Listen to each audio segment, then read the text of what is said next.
It's time to accelerate. Hi, I'm your host, Andy Paul. Join me as I host conversations with the leading experts in sales, marketing, sales automation, sales process, leadership, management, training, coaching, any resource that I believe to help you accelerate the growth of your sales, your business, and most importantly, you. Hello and welcome to Accelerate. Joining me on the show today is a good friend of mine, Will Barron. Will is the UK-based host of Salesman.Red podcast, which I know many of you listen to as well. Will, welcome to Accelerate. Cheers, Andy. I'm really excited to be on, mate. Well, glad we finally got you on the show. And I've been on your show a couple times, and it's been a great time. So take a minute, introduce yourself, maybe give yourself some background, and talk about how you got started in sales. So my background is probably quite similar to a lot of the sales professionals versus perhaps the sales management, in that I didn't intend to get into sales. I started with a degree in chemistry. It's a very common tale, by the way. Yeah, of course. And perhaps that aligns and aligns with the fact that there's no degrees in the UK to study sales, to study becoming perhaps more the account management and the B2B side of things. And perhaps there's a gap in the market for that. But I did a chemistry degree because I enjoyed science, ended up in a chemical sales job, which led to medical device sales. My whole family is based in the NHS. So I was wrapped National up Health Service over here in the UK. So I was just defining that so people here in the States don't know what NHS was. Sure. And with my mum being a pharmacy technician, my brother being a pharmacist, my girlfriend being a doctor, there was no way I wasn't going to be wrapped up in the NHS somehow. So yeah, I went selling endoscopes there. And then more recently, I moved on from that and started the Salesman podcast. I saw there was a gap in the market for content for the millennial salesperson, clearly. And you've talked about in your show before, I know, Andy, that sales is changing, and I want to be at the forefront of that, doing similar things you do, of bringing sales leaders and then wider guests such as entrepreneurs, such as Olympic athletes, to talk about mindset and that kind of thing, to give both the shift in sales and all the ammunition we need to become better at sales as this shift happens, but also the wider side of sales, of the mindset, which clearly is, and the DNA, which is just as important as anything tactical that we can put out there. Well, it is. So when you have guests on the show to talk about mindset, so what aspects of the mindset are you focusing on? Well, and are you tailoring that specifically for millennials? I'm tailoring everything. And this is why the show is pretty unique, in that I am no sales expert or no sales guru. I'm in the medical device role. I was pretty good at sales, not exceptional. So there's room to improve. So I have people on to selfishly and help the audience, but selfishly to help me with my mindset as well. So, for example, we've had people to come on to talk about discipline. I am inherently undisciplined, but I put hacks in place to help me with things like that. So when I talk about mindset, a big proportion of what we do is the discipline of getting through, if you're still cold calling, but emailing and all the admin boring side of things, so that then you can get through to the other end to do all the exciting stuff, which is building relationships and closing deals. Got it. So also let's look at the podcast, I guess, from the perspective of, which certainly this has helped with you, is building a personal brand. I mean, this is one of the things that personal branding that we speak about a lot on the show. I've had a lot of guests on to talk about. I mean, how has the podcast helped you with that? So I'm glad you said this. I think this is the biggest change that's coming to sales. You can tell me otherwise, Andy, because I'm sure you have thoughts on this as well. But I've seen huge benefits, like uncalculable benefits, from having a personal brand, becoming seen as a known expert within the industry through purely osmosis from interviewing other experts. As I said, I don't consider myself a sales expert or guru, but I'm constantly have outreach to me to ask for my opinions on things purely from starting the show. And I think this is going to become more and more relevant for salespeople, as if you include Google search results as an example of this. When someone searches for a product, clearly you only click on the top 2 or 3 links that are there. We're taking the ads out of things for a second because that complicates things. But those top 2 or 3 results, if you can become an expert in your industry as a sales professional and get within that bubble, you've got then people coming to you prospects coming to you rather than going through and doing their own research. You're in control of giving them content, of giving them information, and you're seen as a trusted advisor before you've even picked up the phone and spoken to them. And I found that with myself. So I'm getting asked to do consulting, I'm getting asked to do all kinds of crazy stuff at the moment, purely from just raising my image within the sales industry and having people know me. I think it's almost as simple as just being known, because that obviously adds to the trust element, which is the basis of any sales process.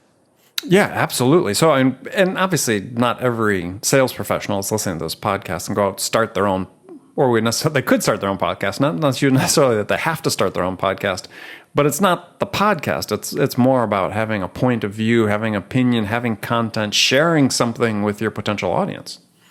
I think it goes deeper than that, Andy. I think a podcast is almost right now in 2016 is the perfect medium for salespeople. Obviously, it takes a lot of work and a lot of effort, and you don't see the results for a long time. But you don't need to have 1 million downloads a month for a podcast to be useful. The downloads almost don't really even matter, because a podcast gives you a platform. 2, you get this osmosis expert effect by interviewing experts. They're happy to come on the show to promote whatever they're promoting. So it's a win-win for everyone involved from that front. But then your customers, if you align the podcast correctly, you could almost, for example, let me put it in perspective from my medical device background. If I was still medical device sales, selling urology, endoscopes to urologists and a bit of gynecology as well, I would set up a podcast or blog or an email list or some kind of content as a salesperson to target urologists and gynecologists. It could be super simply just interviewing the world's top urologists on the techniques that they're using to perform the surgery. So other urologists will listen, and just inadvertently, I'm in the conversation without me pitching them, without me advertising to them, with no kind of ad spend, with nothing else. It's as simple as I'm in the mix. And so because of that, they know my name, there's an element of trust to it. And so when I do reach out to them, they're going to go, hey, I was listening to your show a week ago, driving over to California. I really appreciated it. And, they know who you are and you don't need any introduction. So I think it doesn't have to be a podcast. It could be a blog where you go back and forth with experts. But I think there's real value in this space for salespeople to break through that barrier of the customer and so an audience not knowing who they are. Well, exactly. And so more and more, and as I've talked about in my books, is you as the sales professional, you are the first line of differentiation between yourself and your competitors.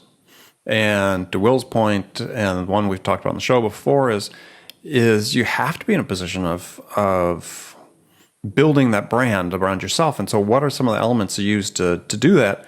It could be a podcast, but it could be content of some sort. It could be you're sharing some content, but it has to do something that supports your knowledge and expertise within your market and within your ability to support your customers.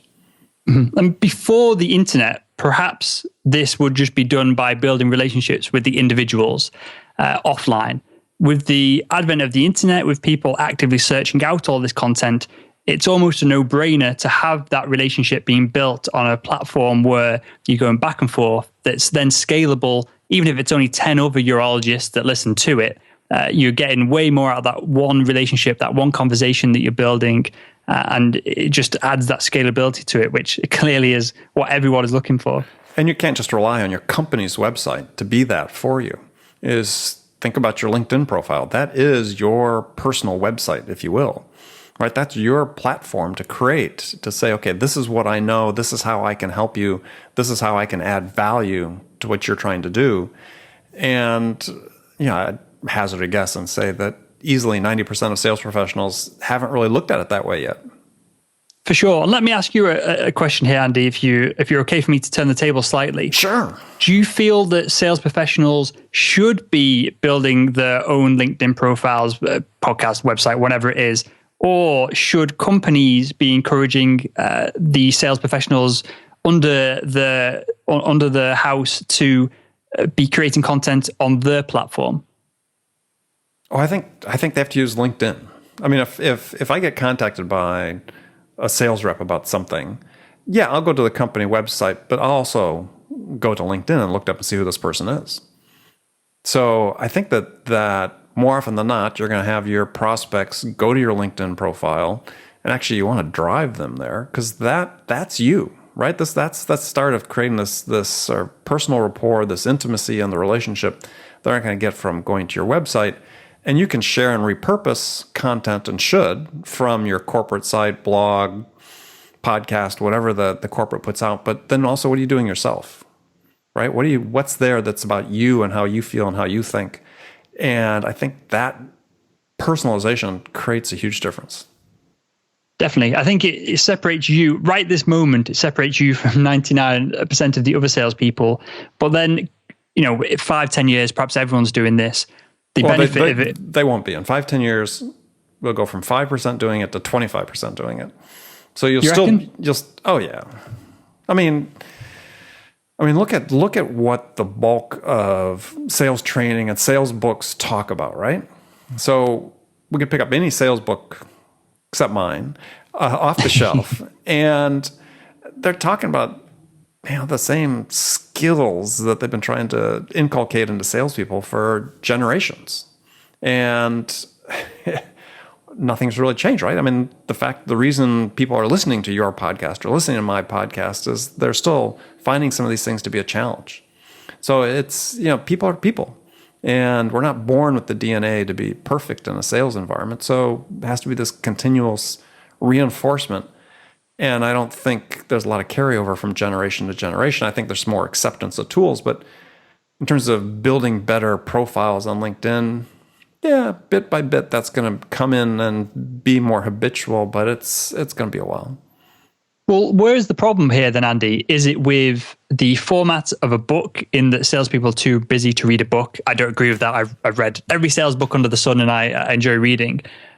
Or is it the fact that I say we, not that I'm including myself in this, that was a royal we, but have we as an industry been telling salespeople perhaps to do the wrong things? They're trying all this, and some of it just doesn't work. Well, gosh, you've opened up Pandora's box when it comes to that discussion. It's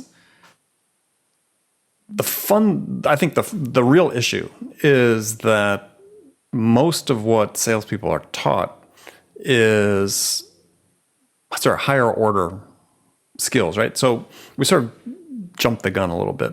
And to me, there's a hierarchy. At the bottom are behaviors. In the middle, there's 3 layers of this hierarchy. The middle layer is habits, and the top layer, there's skills. And we should be spending more time teaching people about behaviors so that these behaviors become habits. And then you can put skill on top of the habits to help them master and perfect them. And we tend to focus on skills first. And why is that? Because we think that's the point that's closest to the customer in some respects. We think that's what makes the difference. And I don't really think it does as much if you're not doing the other things. For instance, my book, I talk a lot about responsiveness in both of my books. I think that if you committed as a salesperson to master being responsive, which you can do because no one else controls that but you, right? The ripple effect, and Charles Duhigg in his book, The Power of Habit, talks about keystone habits, right? Keystone behaviors that have this ripple effect. That's one. If you master that, if you commit that every time you get an inquiry from a customer, you can back to them in 5 minutes, and you get a lead from a prospect, you're going to get back to them within 5 minutes or 30 minutes, whatever that standard is you set for yourself. That then I said, it ripples throughout your entire sales process, your personal sales process. Customers feel that respect for their time coming from you. They see the difference. Their perception of you becomes changed. And that has nothing to do with skill. That just has to do with behavior and turning that behavior into a habit. And I'm coming at this from a slightly different angle, Andy, than perhaps most of your guests, in that I am a quote unquote salesperson. I still sell all the ad space on the podcast so that I can continue this role as a practitioner. And I test everything that my guests come on and suggest. And some of it works great. Some of it's atrocious and is absolute nonsense. So from this perspective then, why don't we teach people behaviors? Because that seems like a no-brainer. It seems that there was plenty of great books out there that are enough to do with sales that perhaps can help with some of this. Within the industry itself, is it just because it's a bit wishy-washy and less tangible than hey, you need to write a cold email like this. Exactly. Is that what it is? Well, yeah, exactly. And then it's also just the presumption that people come to the job with these behaviors. And I'll tell you, some of the people, the most ardent fans of my books and my podcast are people that are really experienced in sales who say, I'd forgotten all about that. I took my eye off that ball. That was such a fantastic reminder. I've gone back and I've rededicated myself to these basic behaviors, and it's made a huge difference. Cool. And so to put into perspective then where we started the show, and I'm getting, I know the you're Will Barron interviewing me, show. Andy, but I'm getting a lot of this as well. No, that's fine. What should we be focusing on as the sales professional, perhaps rather than the management side of things? Should we be working on becoming an expert, building this audience, and having expert status by osmosis by interviewing people or things like that of that nature? Or should we 100% just narrow down, no matter how many years we've been in sales, just focus and narrow and hunch down on these core basic skills like being responsive? Well, again, I don't call them skills, I call them behaviors or habits. I think that's what I do, right? This is what I do personally. This is what I encourage and teach people to do, because there's lots of these. It's not like there's 2 or 3. I mean, you want to focus on 2 or 3 initially, but take something simple like you referred to it before. You like to read books, right? Most sales professionals aren't doing enough to keep themselves educated about the state of the art in their profession.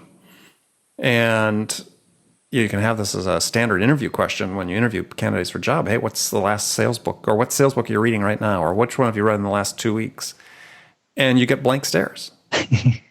And given the volume of information that's out there and volume of books out there, there's really no excuse for not dedicating an hour a week or 2 hours a week. And if you do that to reading a book or listening to a podcast or doing something, in 12 months' time, you're going to be so much more educated, right? I mean, if somebody listened to your podcast every single day, they would have learned so much after a year compared to what they knew before.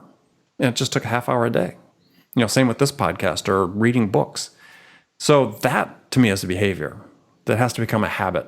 And if you have that self-development, let's say just reading, I call it, reading, listening, and learning. If you have that as one of your behaviors that you and it becomes a habit to devote half hour a day, turn off the TV for a half hour so you can do that. It's amazing how much you'll improve, how much more you'll learn, how much more value you can provide to your prospects and your customers. Definitely. Well, I can attest to this firsthand of a year ago when the show started, when we started the blog. As I mentioned at the top of the show, I'm a pretty good salesperson. I'm top 10, 20%, but never top 5, 1%. Whereas I feel now, after doing a year of interviews with people like yourself and other people within the industry, I would go back to my old sales role and absolutely crush it. It would be absolutely incredible. And the people listening from both the management and the sales professional level, if they, as you alluded to, they would get the same knowledge that I've got, perhaps not as driven and direct as I can ask more personal questions on the show, because obviously I'm in control of the conversation. But if they listen to... Hey, I thought I was too. But if they listen to the your show in the morning, my show in the evening, they'd get that same wealth of knowledge and insight as what you're putting out and what I'm absorbing. And they would be in the same position a year later. It's almost a no-brainer when you're driving to work and back almost every day that you wouldn't listen to something like this. Yeah, well, I mean, take another example. It's very clear-cut, and you can't go on the internet and look at sales articles and not hear this or read this, is that it's all about the customer. Customer first. So when you first engage with a prospect, is lead with a question, right? Have them tell something about themselves first, as opposed to first launching into your pitch. And yet, you can cruise through online and see all these articles about how to perfect your elevator pitch and all these behaviors that do nothing but turn off your prospects. So, and Andy, do you think this stems back to the fact that most people end up in sales and they weren't expecting to be in sales. And so perhaps they see it as a short-term gig and 10 years later, they're still doing it. Still stuck in it? No, I think people, possibly, but I think people stay in sales. I mean, because, it meets certain needs within themselves, right? I mean, I don't think, given how difficult it can be and how challenging it is on a day-to-day basis to go out and do the work that needs to be done, I had a first boss that told me selling is simple. It's not easy, but it is simple. And he was right. I mean, it is very simple what you need to do to work with a customer to get an order, but it's not easy, right? You have to put yourself out there. You have to handle the rejection. You do have to master these behaviors. And on top of that, acquire some of the skills you need to become more professional and to rise to the top of your profession. But I think people stay because they see that path and they get some of those psychic rewards for whatever ones they're looking for from the profession. So I don't see sales as being a place where people sort of go and park themselves hoping that they can wait out the rest of their career. There's lots of office jobs they can go to and do that where no one's really saying, well, what'd you do this month? Because sales, there's that never-ending spotlight about what you did. Every 30 days, the clock sets back to zero. Is that a positive thing? Is that a positive thing? In the context of, we want to build deep relationships, we want to become an expert in the industry, yet we're focused down to 30 days, a quarter of hitting a very specific target. And then once you've hit it, there's the paradox of, if you hit it, great, your target goes up. If you don't hit it, you get a shouting at, and you're back to square one. Well, you're back to square one, even if you hit it and they give you a lot of attaboys and pats on the back, you make a big commission check. Well, I think that's part of the personality driver for people in sales, is it's that recurring challenge. But yeah, I mean, there's clearly some people that look at that as being feel very oppressed by that. And perhaps sales is not the right profession for them in that regard. Is there things you could be doing that sort of mitigate some of that? Yeah, I mean, there's some sales environments that I've seen, that I've worked in, others that I've helped clients get rid of, where the salespeople really felt that every single month, if they didn't hit their numbers, they're going to be fired, and that's not productive. But having goals that you need to hit, depending on how those goals are defined. I mean, just read an article yesterday that somebody had written that said that perhaps the way we currently set goals are counterproductive, but the company has things they need to achieve, and sales is sort of the engine for driving that. So I don't think you can completely do away with them. Certainly how you manage people to achieve those and coach them how to achieve it makes a huge difference. Because I've been in sales environments, again, where I've worked in, where you really didn't really feel that pressure in the same way that you do in many. But it was pretty high, very high performing organization, very high performing environment. And you weren't completely without pressure, but it was different than it was in other places. So it sort of starts with the top, actually, and how it's managed.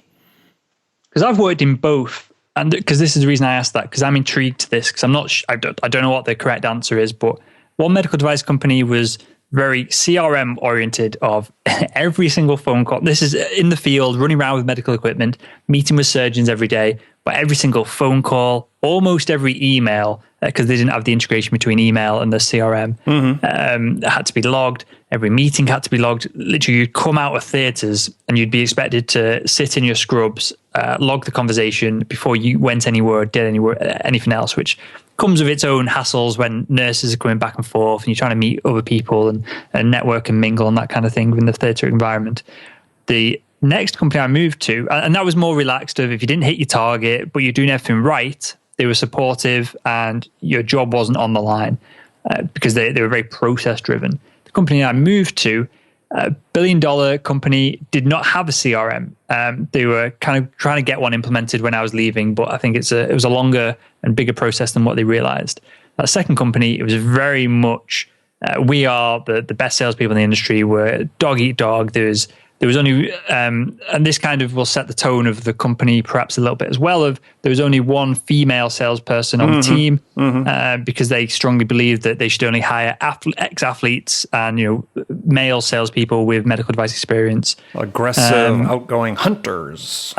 Yes. Yeah. And there was a huge shift there between the two dynamics. And I pondered on this in the past of, I genuinely don't know, and I was successful in both environments, and I genuinely don't know what the best way to go about it really is. Yeah. Well, you'd get a lot of opinions on both sides. and part of it, I think, maybe depends a little bit on the environment.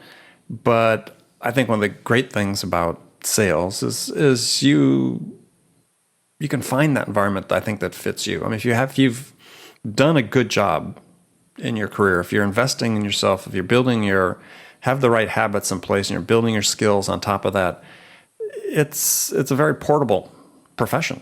Yeah, especially within even from industry to industry in some cases. I mean, you could broadly sort of define industries.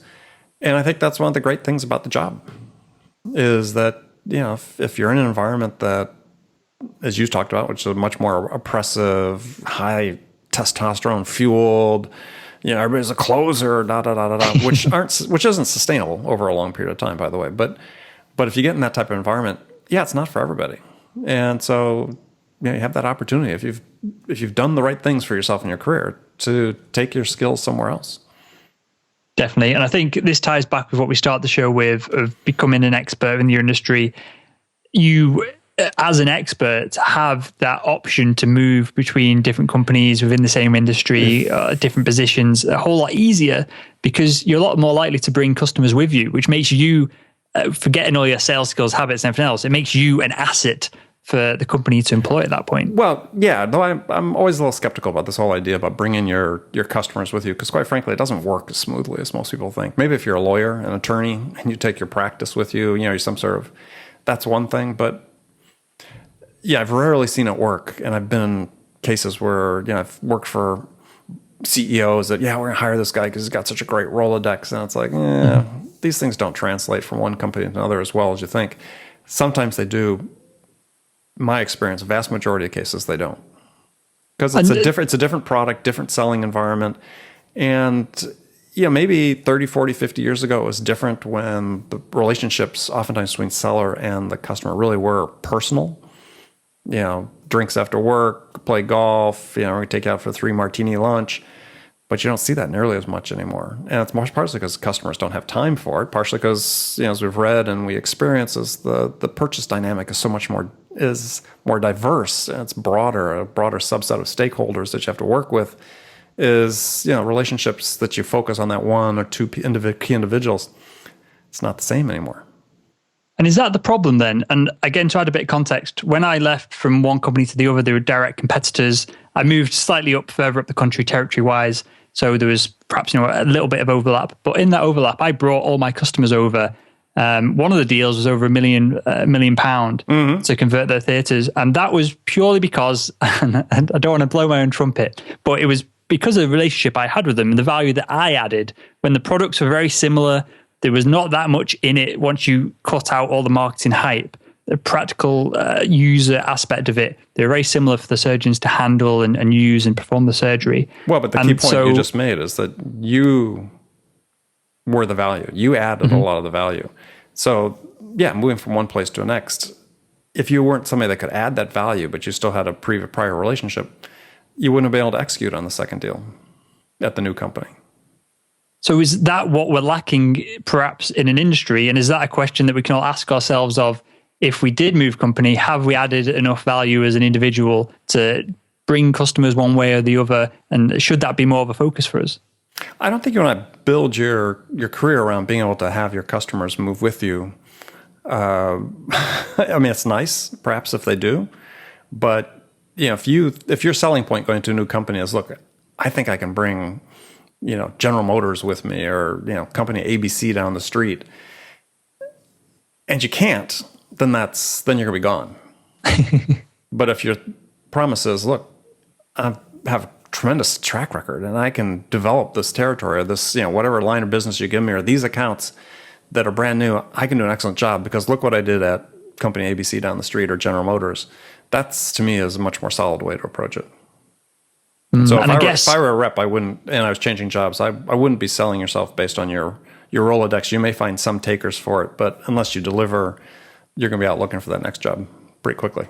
And someone with experience of hiring, that kind of thing, Andy, turning this totally on its head, which is why I enjoy these discussions with you, because we can go back and forth and you're full of these insights.